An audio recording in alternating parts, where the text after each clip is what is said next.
Sanibonani, welcome back to enye video. Ngiyabonga ukuthi ungene and thank you very much. Ungakhohlwa ukusubscribe channel, like video, share video as well. So kunodaba kaMama Mkhize bafowethu olweSARS. Mina ngiyabuza ukuthi kanti udaba kaMama Mkhize alukakadluli.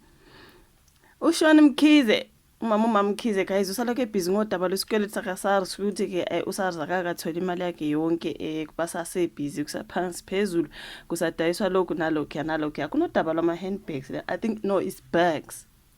It's not only handbags, it's bags, suitcases and what yonke inhlobo yamabhegi ke uSARS ubezama ukubona ukuthi angathatha yiphi nje engathi ithi ukuthi emalini azoyidayisa ukuze azathola imali yakhe. Kune story nje uyatrenda uMama Mkhize especially on X, abantu bakhuluma ngayo ukuthi kuthiwa zonke lezi ikhwama esasiyibona, zonke ikhwama. Do you remember le video kaMama Mkhize benosomizi amabhegi bebeke nenyawo phezulu laphana? I was like, what are all these bags for? Like yabona ukuthi angazi uGucci or mhlawumbe Louis Vuitton, something like that. Amabhegi nje amaningi angibuza amabhegi wani you guys. Untando always say guys, do not showcase your things lana on social media ngoba uSARS, especially if you are someone who does not pay uSARS, they will come for each and everything le busy ngayo la on social media. Ubonisa abantu abanye yimoto abanye yini. Untando used to say SARS is watching. SARS is watching. I always watch Untando Mdletshe, you guys. She always says SARS is watching. You know what I mean? I mean, if they are coming for the bags, and the bags that we used to see uMama Mkhize benosomizi lana, ikhona enye picture I think uMama Mkhize wayeno andile with lots of bags. So I was like, usho uma umuntu uyi-1 uthenga zonke lezi ikhwama lezi, it's for what? Emzini odwa vo amabheki angaka. Hayi kusho abantu banemali you guys. So I'm just saying it because phela ngibona udaba ngathi lumayelana nezikhwama kade uSARS ezobona ukuthi usho angazi they go and weigh babona ukuthi ngabe lesi sikhwama is worth malini ukuze phela baqoqa imali yabo iphelele. I'm just saying this because uMama Mkhize guys usabhekene noSARS. Remember kwakhulunywa ngo40 million imali ayikolota uSARS, I think so. So lana kusakhulunywa nje amabheki angazi ayenze u4 million something like that. Kusho ukuthi nje le amali kaSARS ayikafiki ka40 million. Ukhumbula kwathathwa imoto, kwathiwa kuthethwe imoto nani angazi team yebhola kwahamba njani laphana when it comes to iRoyal AM. Awakuthiwa nayo iyadayiswa. Ngezwe njalo kuthiwa na uMama Mkhize ethenga team yebhola ngale ngaseSwatini. Hayi, there's just a whole lot ngoMama Mkhize nale SARS. Kuthi ifinyeleleke ku4.4 million impahla kaMama Mkhize efakwe endalini. Udaba engizolifunda laphana sizobuye siye ngale ka Twitter ka I always say ka Twitter though, but kwa X, okay. Ka X kunabantu bexoxa laphana ngoMama Mkhize ukuthi we kuthiwa ikhwama kutholakale only 23 ezingathi nje ngezemali yoyabo ezingadayiseka. The rest abantu behleka bethi kuthiwa ngeza ka Small Street. Those bags ayiloke breaka ngazo lana is actually worth nothing. Amabhegi o100 into ekanje. Kanti uSARS asathatha inama 100 you guys. I mean it's something.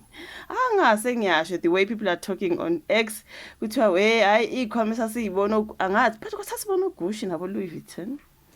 Ngabe mhlambe kuthiwa kungathiwa abantu babethenga o-ship line. Wena mawubhekile ukuthi we uMama Mkhize umfazi onemali ikhwama ama-original. Akekho umuntu utshela wathi original.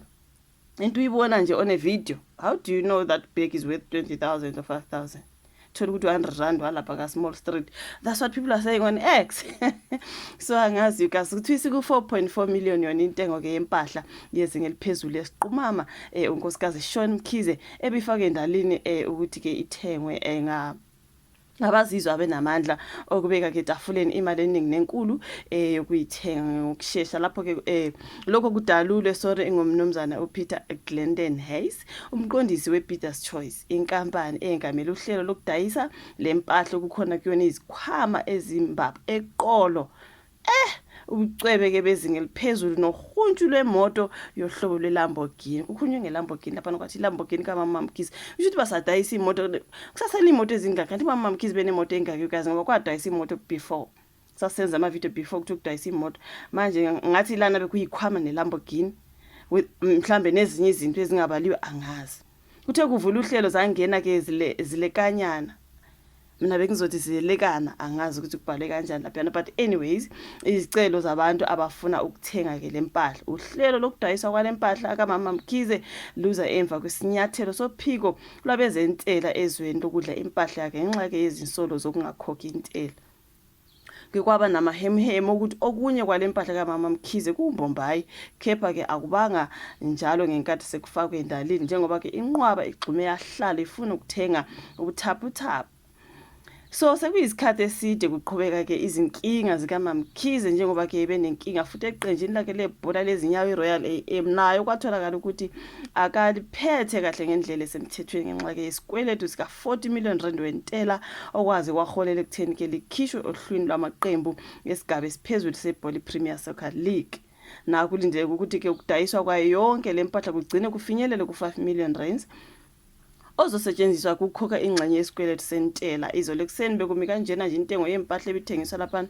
Imoto iLamborghini Urus yango 2021 ibihleli ku 4.3 million kanti futhi isanganyuka ize ifinyelele ku 8 million. Isikhwama seLouis Vuitton ebese sibizwa 20,500. Ama-suitcase amabili eLouis Vuitton Zephyr ebiza 46,000 rands.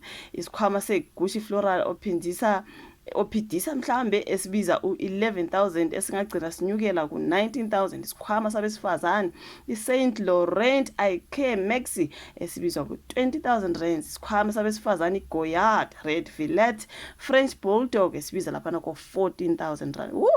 Hayi ngeke ikhwama nje zonke imali engaka ikhwama, hayi ngeke you guys, umholo wami okangaka, hayi ngeke. Sesithathe zonke izikhwama ezifakwe endalini ukuzihlola nokubheka ukuthi konke kusesimeni esifanele yini ngazo andukuba ke zidayiswe kulabo abazifunayo abaqhamuke ezweni lonke ngisho nako Rustenburg nako Bloemfontein. Hayi ngathi bezibuya ke lapha na you guys. So bayakhuluma ke ngalabantu ka Twitter. So bebexoxa abantu lapha uconnected 23 out of 200 Mama Mkhize's bags were authentic. The rest were from small street according to EdSARS text. Rich people do not flaunt their wealth on social media. Keep that in mind, which means they were flaunting the cheapest. It is alleged that EdSARS text has raided Mama Mkhize's house for her tax evasion. They seized her designer bags only to find out 23 out of 200 bags are authentic. The rest are fake from small street. These are people.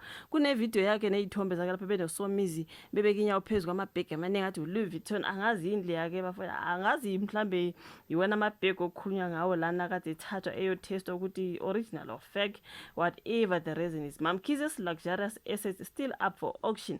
The highest bids are 6,500 on 2 Louis Vuitton Zephyr suitcases and a Louis Vuitton Boite Pharmacy vanity case. There are 18 designer items on the auction list with the lowest bid at 1,000. Police and SARS seized more than 40 firearms, thousands of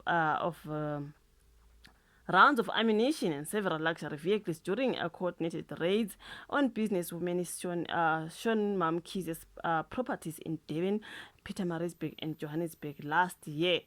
So manje they are still coming for more money, you guys. Ngoba asikakapheleli isikoloto sakhe. They are still, now it's about the bags and the Lamborghini. Sibonile kunemoto uthi Lamborghini nayo ke you guys okuthiwa ke is up for auction. There's just a whole lot. Ngicabanga ukuthi Mama Mkhize, she's been through a whole lot. News 24 ubethena only 23 out of hundreds of luxury designer bags seized from a businesswoman and a reality TV star Shaun Mkhize, better known as Mama Mkhize, will go under the hammer this week. That was izolo. Allegedly, this was Mama Mkhize's personal shopper in Durban. There's a picture of another guy, but Mama Mkhize thought they were they thought they were original, kandi they were fakes. They are talking about amabhegi ukuthi okay, the personal shopper mhlambe wayithenga ama-fake what allegedly. Ekhumbula leya video benosomizi kunamabhegi amaningi bebeka inyawo phezulu, flaunting this and that enosomizi. Uyabona ukuthi amabhegi lawana maningi, suitcases and handbags and wena what amanya square, amanya triangle, amanya circle kuribona. You guys. So ngicabanga ukuthi iwona ke amabhegi okukhulunywa ngayo ukuthi SARS came for those bags. Angithi intando yahlalesha abantu mabebukise ngento zabo lana online. Intando ethi SARS is coming. Wentando mangafika ku video yami chomi uhleze esho intando ethi SARS is coming. You come here to flaunt. into zakho nazo wena kanti uba ukhokha uSARS. Flonta usazi ukuthi nangale ema-office ngakaSARS udlalela khona, ngoba the day they come for you, hayi angazi. Untando uhleze nixwayisa you guys, ngihleli ngimbona nje nixwayisa ukuthi hey uSARS uyeza, you know what I mean.